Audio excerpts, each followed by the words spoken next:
itself.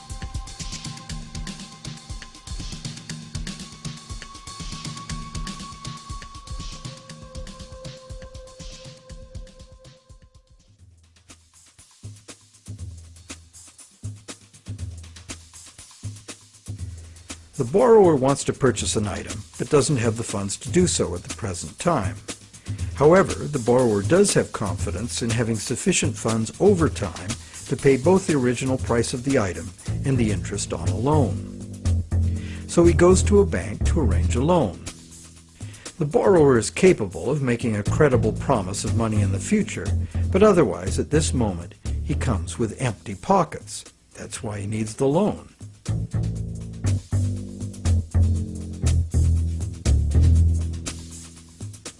We're probably all familiar with what happens next.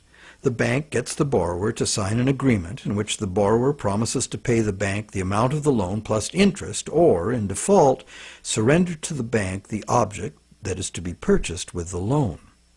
This is done countless times every day all over the world. But there's a problem. How can the borrower pledge as collateral something that the borrower does not yet own? If I wanted to borrow $10,000 from you to go on a luxury cruise to Europe, would you accept my neighbor's car as collateral? Of course not, because you know very well that I have no legal right to give you my neighbor's car, no matter how much I owe you. But if instead I promise to buy my neighbor's car with the $10,000 you lend me, the situation is different.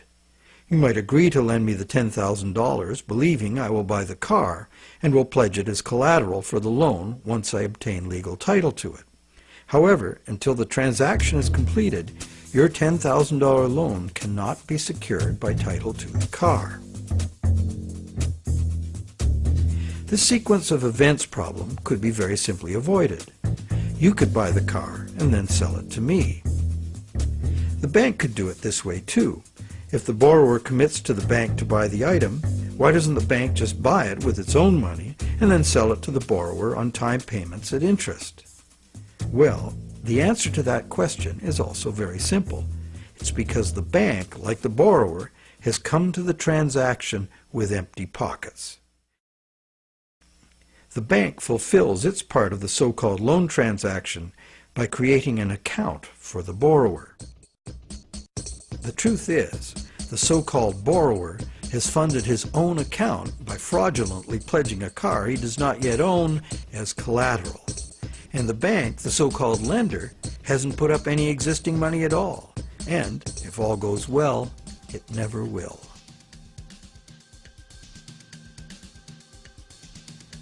The borrower believes the new numbers in his account now represent his money in the bank. He, like the rest of us, doesn't understand the difference between existing money and a promise of money. If you can spend it, what does it matter? So now the question is, will the seller of the item accept the bank's promise to pay? While some people may hold out for cash, most will say yes to a check or an electronic funds transfer from the buyer's bank. Why?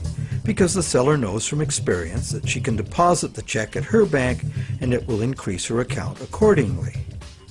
So what happens next?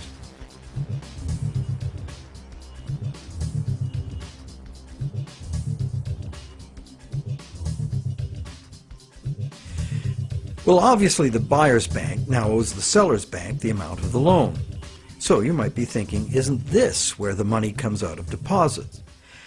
The bank's promise to pay the borrower has just been transformed by the transaction into a promise to pay the seller's bank instead. So now the buyer's bank has to transfer some of its existing money to the seller's bank, correct? Yes, but probably only a small proportion.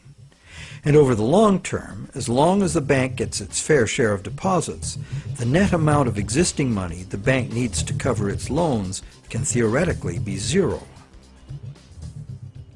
How? Well, imagine first that the seller has her account at the same bank as the buyer. She deposits the buyer's check into her account. All the bank has to do to complete the transaction is reduce the buyer's account by the same amount it increases the seller's account. As both accounts are just promises, no existing money is involved in doing this. What is the end result? The bank has created bank credit for the borrower to the sum of $10,000. The borrower has bought the car that existed in the world of real things, and the seller now has that bank credit of $10,000. Thus, a brand new claim upon $10,000 worth of real goods of value was accomplished with absolutely $0 of the bank's or anybody else's money.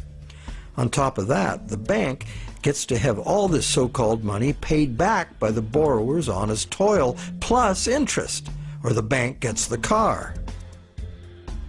Magic like this is usually seen on stage.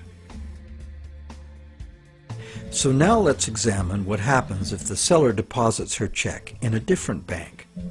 Won't that require a transfer of existing bank funds from the buyer's bank to the seller's bank? Perhaps. But it will almost certainly never be anywhere near the whole amount because, in effect, the banking system functions as one bank. To illustrate, let's add another transaction to this scenario. That same day, the seller's bank made a similar loan to a little old lady who bought a mega home theater system. The electronics store deposited her check at their bank.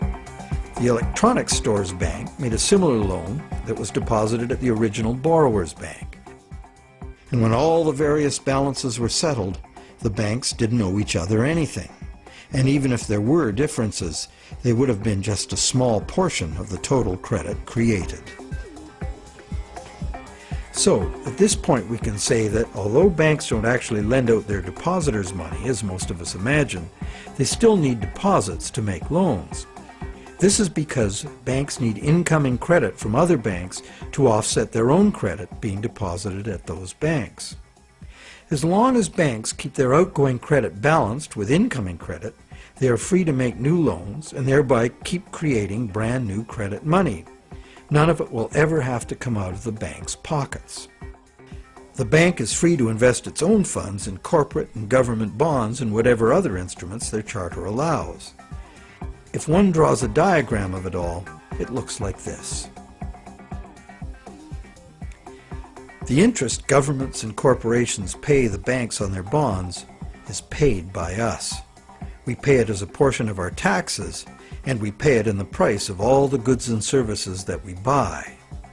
And there is another thing passed on to us as well, and that's the risk that the bank will go broke and not be able to honor its promises to pay. Now you may wonder, how can a bank go broke if it doesn't put any money up in the first place? What have they got to lose? The answer to that question is that banks differ from counterfeiters in that the banks are legally allowed to create new money, but only by certain rules of accounting. Banks can only create money by entering a borrower's payments and collateral as an asset on the positive side of the ledger, balanced on the negative side by the loan, or what the banks call the deposit liability created by the bank. When the borrower defaults on the payments, the asset pledged as collateral is seized by the bank and sold. In a declining market, when repossession is most common, the new lower value of the asset doesn't cover the bank's liabilities, which were based on the previous higher value. This shows up as a loss on the bank's books. When foreclosures are rampant, as in a collapsing real estate market, much of the value of the bank's collateral simply evaporates as home prices drop, exposing the bank to huge losses. In truth, it's all just numbers, created out of thin air. But banks must adhere to the dictates of these numbers, and the consequences of bank arithmetic gone wrong can include economic standstill, social disintegration, total financial chaos, lawlessness, starvation, and war.